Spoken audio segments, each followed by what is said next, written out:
and welcome to NoLook Reviews. Ahil, it is Euro season, and we are starting our weekly Euro roundup. Oh yeah. So this is the first of, 4 or 5 that we're gonna do throughout the tournament. And Try to do as many. yeah, and let's follow a structure.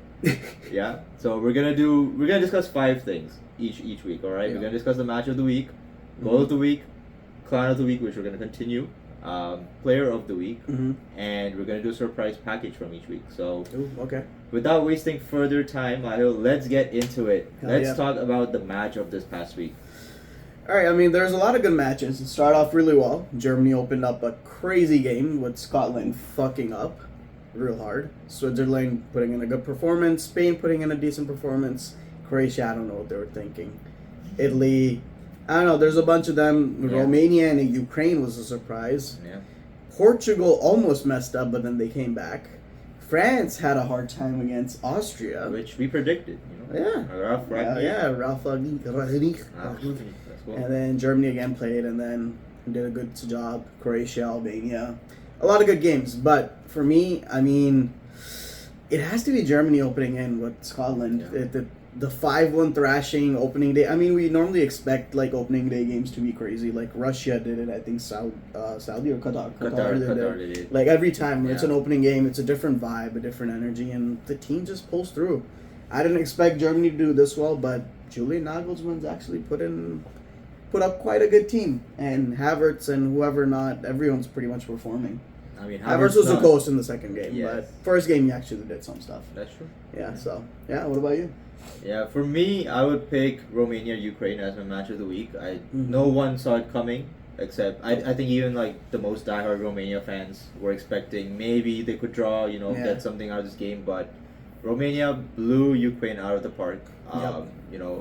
Again, super effort from the minute 1 all the way till the end. Real pressing, never gave Ukraine any chance. Nope. Mikhailo Mudryk, Zinchenko, all these stars. Everyone. Yeah. Nowhere No to be one seen. couldn't do anything. No. But I loved the goals from Romania as well. The first one was a banger. Second one was a good team goal. Yep. All around I thought that was a great game. So for me, Yeah. Romania Ukraine definitely a banger. Oh yeah. All right. Moving on to the next one. Goal of the week. There's a lot of good ones. Yes. A lot of good ones. Czech pulled off a great one against Portugal. Shaqiri scored a banger today. Oh, Shaqiri, man. I thought he was dead. I know, he Yeah. pulled something out of his bag out of nowhere. Like his left foot, I don't know if you remember the overhead kick. Oh yeah, I do. I have vague memories, Yeah. but Shaqiri pulls up. yeah. I mean, Spain, Fabian Ruiz just dribbling around like Croatia's defense. Yes. Barella with a quick reaction shot. Yeah. The volley, the first goal for Turkey. Again, great volley. Arda Güler pulling oh a my God. nice curler finesse. Beautiful. Ericsson with a quick back heel from who was it, Wims or something? It was a crazy good. That was a decent goal as well. There's a couple of them, but for me, it has to be Shaqiri. Yeah. Beautiful It's first touch. First time or second touch. I don't It's remember. first touch. I think it was first touch. Right? First Yeah. touch. It was beautiful. Top bins, hit the post Yeah. on the way down. The goalkeeper had no idea what was going on. Beautiful. Defenders, I don't know what the fuck they were doing. Oh, but that was terrible. That was a stinker of a pass for sure. And the positioning of defenders was just bad. Yeah. It was just really bad. But yeah.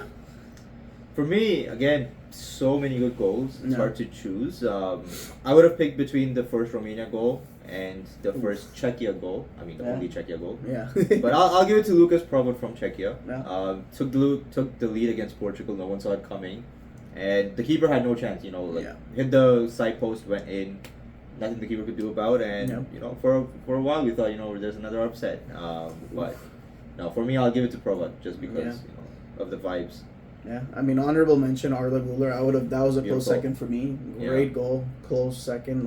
Just powerful, curling. Goalkeeper had no chance. No one really knew he had. I guess people had an idea he had that in his locker, but I really didn't know that he could do that. But Beautiful. oh well, that's Greenwood-esque. Okay. Yeah, well, I was gonna say Robin, but Robin. yeah, you're gonna go green. I mean, both of them, but yeah. Oh no, Anthony-esque. Moving on. That's true. Learn from his idols. Yeah, we're talking about Anthony. We're gonna move on to the clown of the week. That's a great segue. Yeah, That's yeah. a great segue. All right. A couple of contenders here too. Yeah. All right, we're not gonna talk about all of them because Some we're gonna save for later. There's a lot of them, but yeah. But yeah, I'll start. Yeah. The referee for Austria-France was absolutely diabolical. Yep. I thought he was so heavily biased towards France. It was unreal. Gave all the calls to them. I thought Austria could have gone something out the game if there was a semi-decent referee. But yeah, it is what it is.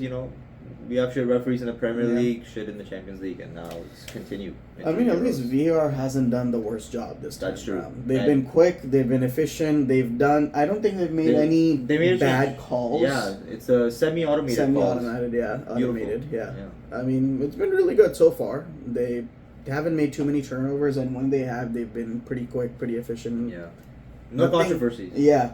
I think maybe one of them was debatable, but it was very close. It doesn't really matter. Most people agree with the decision anyway. That's what happens when it's a quick one. If you take that much time and still make the wrong decision. For sure. But yeah, moving on. For me, it has to be Lukaku, man. Fucking Lukaku. Misses one-on-ones. His first touch is just doo-doo. I mean...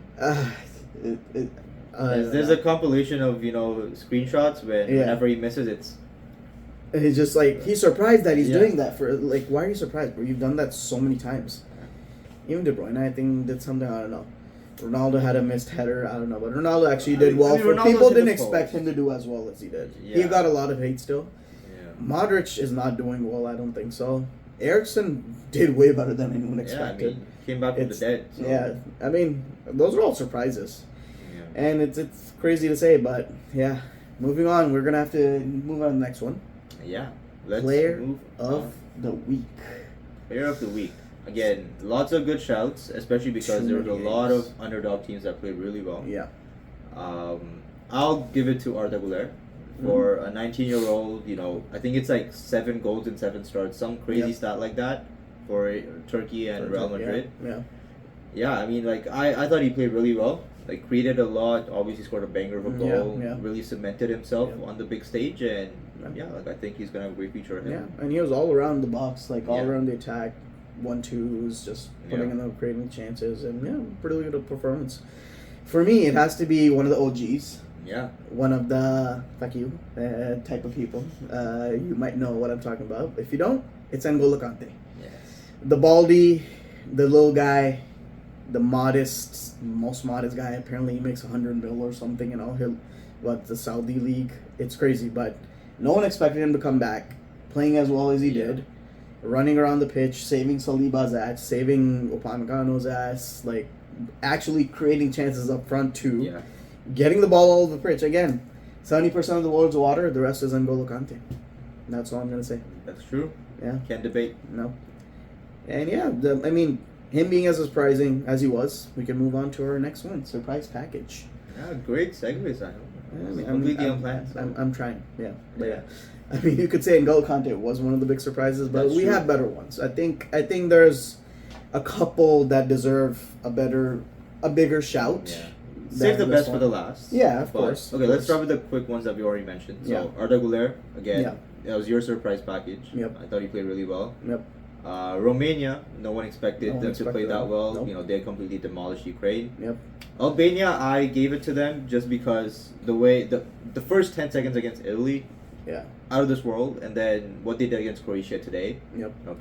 Coming back, 90 plus 5, whatever. It's 90 plus 5, something like that. It was crazy. Last minute goal, like they pretty much ended the game. They started the game really well first half. Yeah. Second half, once Croatia made their substitutions, that's when they picked up, and then Albania still came back eventually once Croatia kind of tired down and were just open at the back. Yeah.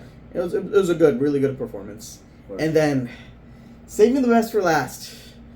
The one and only, ours truly, or yours truly too. Unfortunately, Gareth Southgate, and England.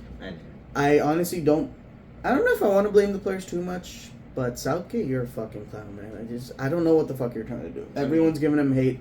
Yeah, we got the win off the game, but it was I'm not gonna lie, it was a complete early season Man United performance. It was a dead game. No, I would say United would concede first, and then lose the game. One of those games you play against like a very very shit side, and like the the Sheffield game or the Burnley game where Bruno scored that banger from 20 up. Like, it was just a dead game. Like you scored one goal, nothing else happened in the entire game. Burnley game. I mean, it all started with Trent playing in midfield. Why the? The thing is, bro, he was overran the entire game. Yeah, the entire game he couldn't do anything. He's not defensive. Amazing great long balls, good kind of link up play. He still can't play with his back towards goal. Nope. So that's one of the big weaknesses. Obviously, defensively, he's always just missing. Yeah. So I don't know what the thought behind that was. I think that he still can play in the midfield, but not as a number 6. I think Rice still is the only player that maybe plays that position. Then Trent can maybe play the number 8 role. But you have Manu, who is an 8. Yeah. Just play him. Like he's the best 8 we have in the team. Like Gallagher's not a creative. Gallagher's not an 8. Yeah. He's not an 8. I think he might be an upfront player. He might be like a box-to-box kind of player, but he's not like that creative. He's not that. He can't control a game. There's no tempo to his game. Nothing like that. I think the only problem with Manu and everyone else is that no one really trusts Manu defensively. I mean, you don't trust Trent defensively either, so does it matter? Just be a better midfielder, right? And he came on 93 minutes for Bellingham, which I would say is a good swap for positions. Like he can still play Bellingham's position because Bellingham was still playing a box to box. He wasn't exactly playing number 10. Yeah. He was playing in both boxes, running around, creating that energy for the team. Big props to him. Yeah. For as shit as the rest of the team played, Bellingham still put in a performance. Yeah, I think he's the only one. Yeah, Saka was kind of ghosty. Foden, I don't know what he was trying to do. Foden and Kane, we have to have a conversation. I think it's more that Foden was kind of out of position, maybe, that he's not used to. Foden plays left wing. I know he plays left wing, but for Guardiola, he's still a lot of times in the middle. It's just... Which is kind of... So then, I don't know. I'll get on Gareth Southgate. I mean, as much as we talk shit about a certain Man United player that plays on the left. Yeah. There was no outlet for England on the left, right? No, I mean, that's what people are saying. Yeah. The best left winger for England is probably Rashford still. Yeah. Even though Foden can play there and probably has had way better of the season. But Rashford's a natural left winger. And then, if you don't want to play Rashford, then play Anthony Gordon. You need that player. Gordon, yeah. You need that player that's going to run behind. Yeah. The entire game, Serbia was just behind the ball, and we couldn't do shit because we have Kane, who's slow as fuck. Yeah. Saka, who just wants to pass back every given moment, same as Grealish. And Saka's a very just safe player. Yeah, and Foden's just a ghost the entire game. So. I think Foden's best position is down the middle, like a second striker, kind of maybe a number 10 kind of role. Palmer is also like a number 10, kind of like inside forward kind of role. Too many number 10s. We don't have a lot of pace on the front. So. If we're playing really wide players like Saka, then on the other side you might need an Anthony Gordon because Trippier is not even there. Yeah. Trippier is not that good of a left back. Yeah, he's been a great player for England, great player for Newcastle. This season he just showed his age. Yeah. And I think it might be just done for him. So hopefully Luke Shaw comes back soon and then we can pick up our games. But at this point, that's the only real thing that we have at left back. Yeah, I mean, for now it's just, you just hope Bellingham can do something and that's pretty much it. That's the plan. I mean, honestly, Stones and Guehi still had a decent game. Guehi actually did well. Because he had such a bad form coming in. Mm-hmm. Good, decent performance, but again, Serbia didn't really trouble us that much. He's replaced Maguire, which is a big player for England. Yeah. England, Southgate loves him, so there's that. But that's a different conversation, I guess. I don't know. Conversation in England, I don't know. What do you think against Denmark? I think could be a draw, but I think we're gonna lose because the way Denmark's played, they actually showed energy. They actually played decent. They have decent players here and there. If Eriksson puts in the same performance, running around, kind of creating those chances. If Højlund actually runs down the flank, tries his best, he can body Guehi, he can body Stones. Oh probably. He's both of them. Player. Yeah, the only person that he can't probably stop is Walker. Walker's the only one that could probably give Højlund a good fight. Yeah. But Walker can get caught, napping sometimes. So. But they also are going to be playing on different sides. I think Højlund was playing dominantly on the right side, or kind of switching around. So you never know what happens. Yeah. But yeah, I didn't really watch the Denmark game, so I don't know how they play. I can't really gauge. I would hope England wins. If they win, then maybe Maine gets a game against Who's gonna be the next Slovenia. one? Yeah. Against Slovenia. So yeah, let's see. Hopefully England wins. I mean, either way, I hope that Mino gets the next game because that could change things up. I mean, Spain-Italy is a huge game now. If Italy wins, it's over for Croatia pretty much. The one thing is that if we come second, we face Germany. Like we as in England. Yeah. Oh. Good thing Denmark did not win. Yeah. It's still up in the air, but if we're second, we're facing Germany, which is going to be a difficult one, knowing how Germany's playing, knowing how we're playing. Who knows what happens after this? But yeah. I mean, Scotland, to be honest, they came back really well. Hopefully, they can win against Hungary, make a good chance of them coming third in the group and being one of the 4 best third place teams. Yeah. And then Austria, like they've only had a 1-0 loss against the best team in the group. Netherlands still shaky. Yeah. I mean, I forgot to mention Wout Weghorst. Scored first touch, I think. Crazy goal. Yeah. I don't know if it was the first touch of the game, but it was the first touch goal. I don't know. I didn't see him come on. I didn't watch the rest of the game. Gakpo was crying when he went off, by the way. Oh, was he? Yeah, he went off for Weghorst. Apparently, he was crying and fighting with whoever the coach is. Oh, really? And then Weghorst scores 2 minutes after that. I'm telling you, Man United players are tearing it up this Euros. Yeah, ex-United, but yeah. Sabitzer, Weghorst. Yeah. For me. Yeah. Both of them like Weghorst actually plays with his heart, passionate guy. Sabitzer too. I don't know why we didn't keep him. I'd rather have kept him. I don't know. Whatever. That's a debatable conversation. That's another one. We're not. That's a different video. We're not talking about United. Yeah, we'll talk about United in the next one. Probably we'll try to get some transfer talk in the next couple of videos. One of them, and see how it's going. For now, there's no updates really. So. Yeah. But yeah, it's been a great first week. Let's see how things go. Next week we'll come back with more of a similar kind of video. Yeah. So yeah, for now, like, share, subscribe, comment what you think about all the 5 categories that we talked about. Feel free to share your thoughts, and we'll be back next week. Yeah. Peace. Watch them.